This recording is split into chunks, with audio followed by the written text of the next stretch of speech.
Welcome to Modi Maths classes.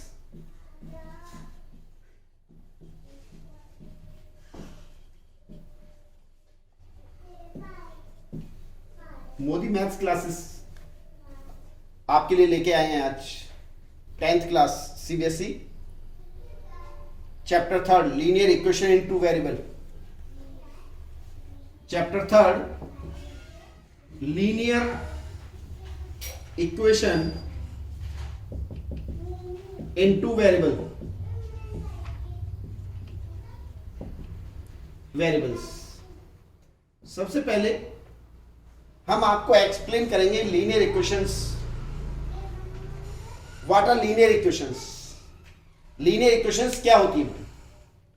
Linear equations those algebraic expression have in degree 1 जो हिंदी में जो algebraic expression 1 degree में होते हैं वो उनको हम लीनियर इक्वेशन बोलते हैं। जैसे for example ax plus b 2x minus 5 all these are linear. Why this algebraic expression is linear? Why? क्यों है ये लीनियर एक्सप्रेशन? लीनियर इक्वेशन क्यों है ये? क्योंकि इस लीनियर इक्वेशन में डिग्री 1 है। डिग्री हमेशा वेरिएबल्स के ऊपर चेक करते हैं। वेरिएबल्स कांस्टेंट के ऊपर डिग्री चेक नहीं होती। दीज आर द कांस्टेंट्स और these are the variables. These are the variables. These are the constants और these are the variables. Degree हमेशा वेरिएबल्स के ऊपर चेक करते हैं। यहां कोई इस एल्जेब्रिक एक्सप्रेशन के अंदर जो वेरिएबल है, वेरिएबल के ऊपर कोई पावर नहीं है, तो इसकी डिग्री 1 पड़ी जाएगी। 1 रीडिंग में क्या आएगा? डिग्री 1। तो इसलिए ये लीनियर इक्वेशन है। ये इस तरह से ये लीनियर इक्वेशन है। लेकिन ये आपने 9th में पढ़ा लीनियर इक्वेशन इन 1 वेरिएबल। अब यहां जो चैप्टर है linear equation in 2 variable, these are the linear equation in 1 variable, both linear equation in 1 variable. But chapter हमारा क्या है? Linear equation in 2 variable. तो यही हो जाएगी ax plus by plus c equal to 0, 2x plus 3y equal to 0 suppose करिए। all these are linear equation in 2 variables. Variables क्या है इस लीनियर इक्वेशन में? x और y दो वेरिएबल हैं, 2 वेरिएबल्स। और कांस्टेंट्स क्या है? कांस्टेंट्स क्या है? a b और c। ये लीनियर इक्वेशन इन 2 वेरिएबल है। ये भी लीनियर इक्वेशन इन 2 वेरिएबल है। वेरिएबल्स क्या है? x और y। और कांस्टेंट्स क्या है? कांस्टेंट्स क्या है? 2 और 3। 2 and 3 are the constants, x and y are the variables. तो लीनियर इक्वेशन 2 वेरिएबल। चैप्टर का जो नाम है, चैप्टर का जो नेम है लीनियर इक्वेशन 2 वेरिएबल्स। लीनियर हो और 2 वेरिएबल्स में हो, तो लीनियर हो और 2 वेरिएबल्स में हो जब भी वो linear equation in 2 variables. Linear equation 2 variables को सॉल्व करने के हम यहां टोटल 4 मेथड्स पढ़ेंगे इस चैप्टर के अंदर। कितने मेथड्स पढ़ेंगे? 4 मेथड्स। सब लीनियर इक्वेशन 2 वेरिएबल्स कैसे सॉल्व की जाती है? सबसे पहले एक बात आप ये देखिए, लीनियर इक्वेशन 2 वेरिएबल्स को सॉल्व करने के लिए 2 ही इक्वेशंस का होना कंपलसरी है। 2 ही इक्वेशंस का होना कंपलसरी है। अगर लीनियर इक्वेशन इन 2 वेरिएबल में हो और एक ही इक्वेशन गिवन हो और आपसे कह दिया जाए सॉल्व करिए, तो वो कैन नॉट बी पॉसिबल। वो सॉल्व नहीं की जा सकती। वो सॉल्व की जा सकती है तो केवल एक मेथड से की जा सकती है, ग्राफिकली मेथड से। अगर आपसे कह दिया जाए, अब जो आपके यहाँ इस चैप्टर में 4 मेथड है सॉल्व करने की। पहला मेथड है ग्राफिकली मेथड।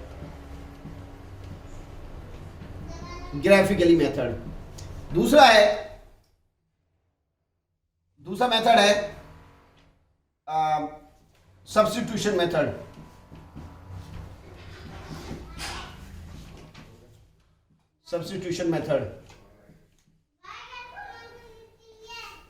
तीसरा मेथड है नाउ थर्ड, एलिमिनेशन मेथड।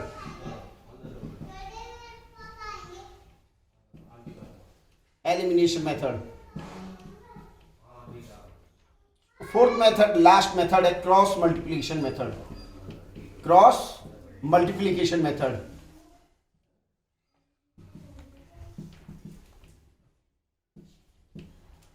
ये टोटल 4 मेथड्स हैं लीनियर इक्वेशंस के पेयर।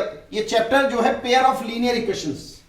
पेयर मैंने लिखा नहीं, कोई बात नहीं, लेकिन मैंने आपको जो एक्सप्लेन किया है चैप्टर का बेस, वो पेयर से ही किया है। ये 2 पेयर है लीनियर इक्वेशंस को। तो मैं आपको यही बता रहा था, लीनियर इक्वेशंस इन 2 वेरिएबल को सॉल्व करने के लिए इक्वेशंस का पेयर होना जरूरी है। 2 पेयर लीनियर इक्वेशंस के 2 पेयर होंगे तभी वो सब्स्टिट्यूशन मेथड से सॉल्व की जा सकती हैं, और तभी वो एलिमिनेशन मेथड से सॉल्व की जा सकती हैं, तभी वो क्रॉस मल्टीप्लिकेशन मेथड से सॉल्व की जा सकती है, और ग्राफिकली भी मेथड से भी तभी सॉल्व की जा सकती है। लेकिन ग्राफिकली मेथड से अगर पेयर नहीं भी है, एक ही सिंगल इक्वेशन है, सिंगल इक्वेशन, 1 इक्वेशन, और आपको कहा जाए सॉल्व करिए, तो आप ग्राफिकली मेथड से सॉल्व कर सकते हैं। बट एक ही इक्वेशन आपको पास गिवन है और आपसे कहा जाए सब्स्टिट्यूशन लगाइए, आपसे कहा जाए एलिमिनेशन मेथड से सॉल्व कीजिए, आपसे कहा जाए क्रॉस मल्टीप्लिकेशन मेथड से सॉल्व कीजिए, नहीं, सॉल्व नहीं की जा सकती, सॉल्व नहीं की जा सकती। किस मेथड? इन तीनों मेथड से। तो इसलिए एक सिंगल इक्वेशन देकर सॉल्व नहीं की जा सकती, इक्वेशंस का पेयर होना जरूरी है, जब भी वो इन तीनों मेथडों से सॉल्व की जा सकती है। क्लियर? नाउ अब हम कैसे सॉल्व, ये ग्राफिकली मेथड आपने 9th में पढ़ा है, 9th में आपने किया है। देखिए जरा,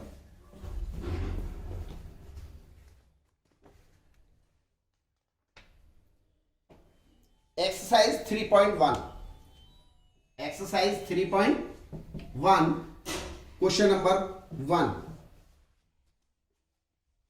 Aftab tales his daughter, Aftab अपनी लड़की से कहता है 7 ईयर एगो, 7 ईयर एगो, 7 साल पहले, पास्ट में बात कर रहा है, ये पास्ट के लिए कह रहा है, 7 ईयर एगो, 7 साल पहले, I was 7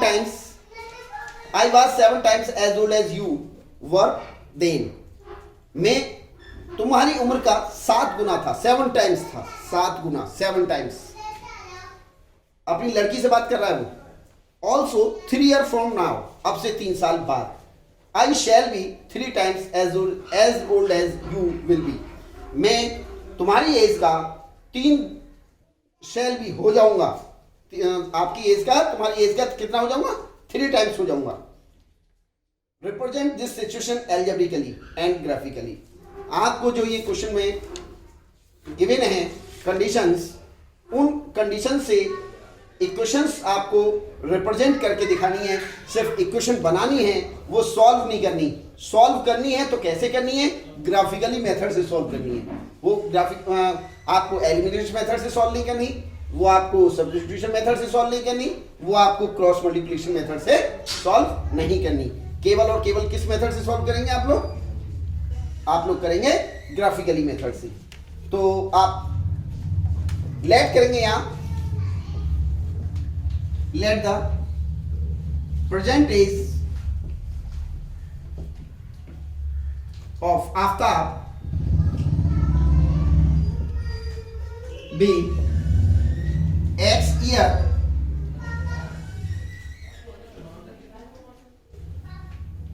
and present age of his daughter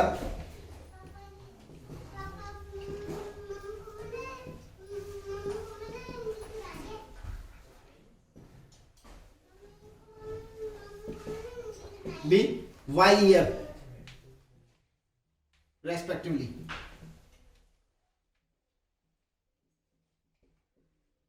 हमने आफ्ताब फादर है लड़की का और डॉटर, हमने बाप की एज, फादर की एज X ईयर लेट की है और उसकी लड़की की एज Y ईयर लेट की है।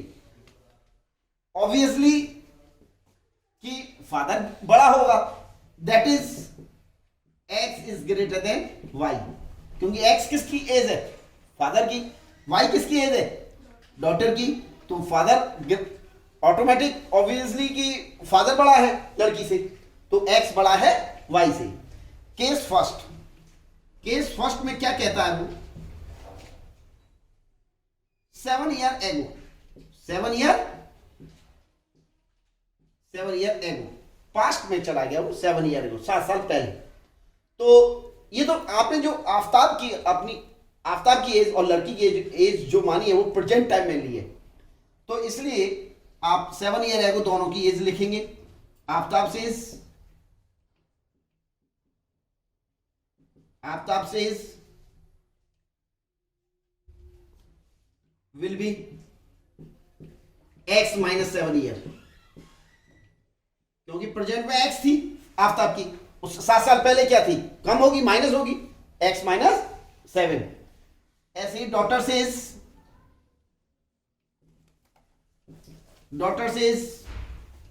Will be y minus 7, y minus 7। According to question, Aftab अपनी बेटी की एज का 3 टाइम्स था, 7 times. It means according to question x minus 7 equal to 7 times daughter's age, x minus 7 equal to 7 into y minus 7। तो x minus 7 equal to, अंदर multiply करेंगे 7y minus 49, 7y आप left side में transfer करेंगे, x minus, जब transfer करेंगे right से left या लेफ्ट से राइट तो साइन चेंज हो जाते हैं, तो 7y इधर आएगा, माइनस का हो जाएगा, और ये 7 उधर जाएगा, तो 7 माइनस 49 इट मीन्स माइनस 42। तो x minus 7y equal to minus 42, equation number first. इसी तरह से अब आप case second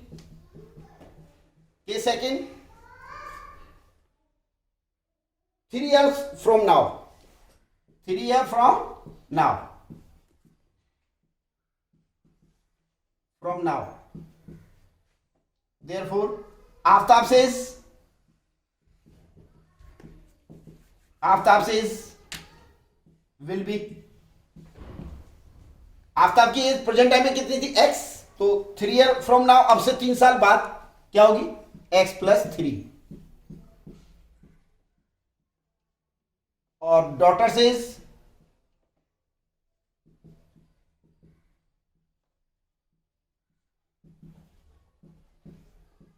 y plus 3, y plus 3,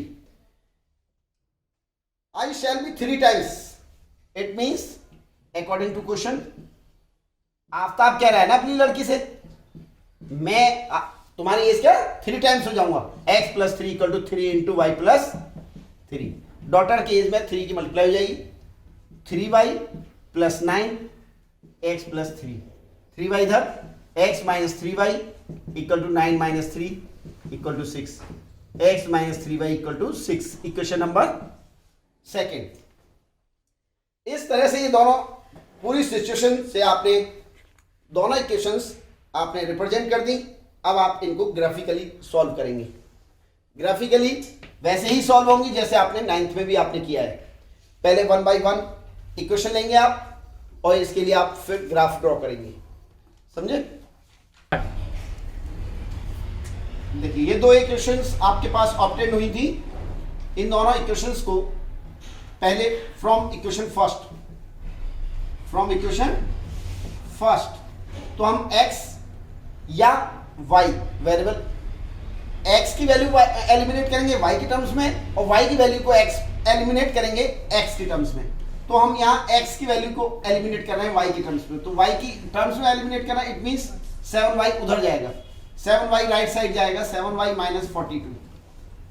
अब राइट साइड में जो वेरिएबल है उसकी वैल्यू पुट करते जाइए आप, पुट y की वैल्यू 6, तो x की वैल्यू होगी आपके पास 7 into 6 minus 42, it means 42 minus 42 equal to 0। तो कोऑर्डिनेट आपके पास 0,6, फर्स्ट कोऑर्डिनेट 0,6, पुट y की वैल्यू 7 y की वैल्यू 7, तो x equal to 7 multiply by 7 minus 42, it means 49 minus 70, 49 minus 42 equal to 7। तो कोऑर्डिनेट ऑब्टेन हुआ आपके पास 7,7। दूसरा कोऑर्डिनेट, कम से कम 2 कोऑर्डिनेट और ज्यादा से ज्यादा 3 कोऑर्डिनेट निकाल सकते हैं आप। पुट y इक्वल टू -6 कितना, y की वैल्यू -6, तो -6 से तो खैर बहुत हो जाएगा, -6 नहीं, अब आप ये लीजिए y की वैल्यू सपोज करिए 8 ले लेते हैं। क्या ले लेते हैं? 8। तो x की value 7 multiply by 8 minus 42, 56 minus 42, तो कितना ऑब्टेन हुआ? 14। तो कोऑर्डिनेट हुआ 14,8। इस तरह से फर्स्ट इक्वेशंस के लिए तीनों कोऑर्डिनेट्स आपके पास ऑब्टेन हो चुके हैं। इसी तरह से आप सेकंड इक्वेशंस से कोऑर्डिनेट फाइंड आउट करेंगे 3। Now from equation second x equal to 6 plus 3y, put y की वैल्यू -2, तो 6 plus 3 multiply by -2, it mean 6 minus 6 equal to 0, तो कोऑर्डिनेट हुआ 0, -2, पहला कोऑर्डिनेट। पुट y की वैल्यू 0, तो x की value 6 plus 3 multiply by 0, it mean 6, तो coordinate हुआ 6,0। पुट y की वैल्यू सपोज करिए 1, तो x की value 6 plus 3 multiply by 1, 6 plus 3 equal to 9, तो कोऑर्डिनेट हुआ 9,1। इस तरह से आपके पास सेकेंड इक्वेशन से भी 3 कोऑर्डिनेट्स ऑब्टेन हो चुके हैं। इसे आप ग्राफ पेपर पे आप प्लॉट करेंगे, तो ग्राफ पेपर पे आप किस तरह से प्लॉट करेंगे? x x dash, y y dash, okay. नहीं, चलिए, तो इसमें कोऑर्डिनेट्स आप पहले प्लॉट करेंगे। पहले मार्क कर लेते हैं इन कोऑर्डिनेट्स को, हम इन पॉइंट्स मार्क कर लेते हैं।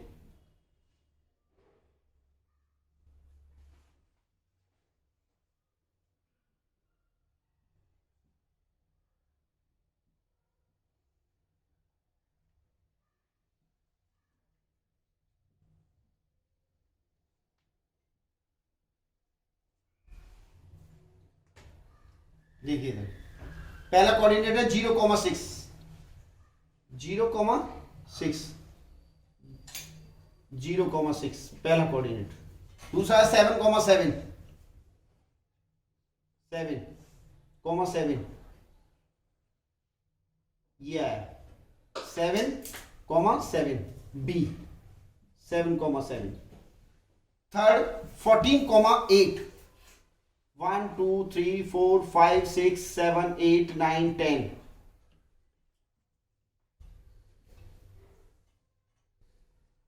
14 यहां आ गया। 14,8, 8 ऊपर जाएगा, 14,8 सी, 14,8। इस तरह से आपके पास ये कोऑर्डिनेट्स आ गए। फर्स्ट 3 कोऑर्डिनेट्स हमने प्लॉट किए और इनको हम ज्वाइन करा देंगे।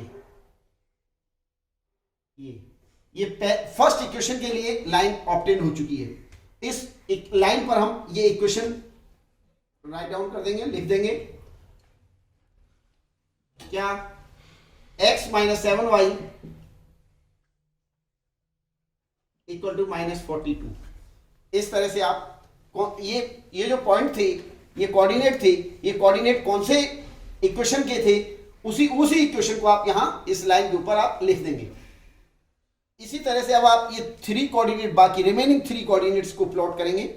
तो बाकी रिमेनिंग 3 कोऑर्डिनेट्स क्या क्या है? 0, -2, 0, -2, ये सपोज करिए P 0, -2, 6, 0, 6,0 ये हुआ, ये Q ले लेते हैं 6,0। थर्ड कोऑर्डिनेट 9,1 9,1 ये 9,1 ये R ले लेते हैं मानो। तो एक कोऑर्डिनेट, दो कोऑर्डिनेट और ये 3।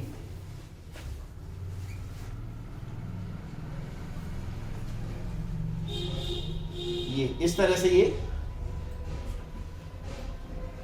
ये जो हमने लाइन ड्रॉ की है, ये लाइन कौन से कोऑर्डिनेट्स के लिए, ये थी। और ये 3 कोऑर्डिनेट कौन से इक्वेशन से आए थे आपकी, सेकेंड इक्वेशन से।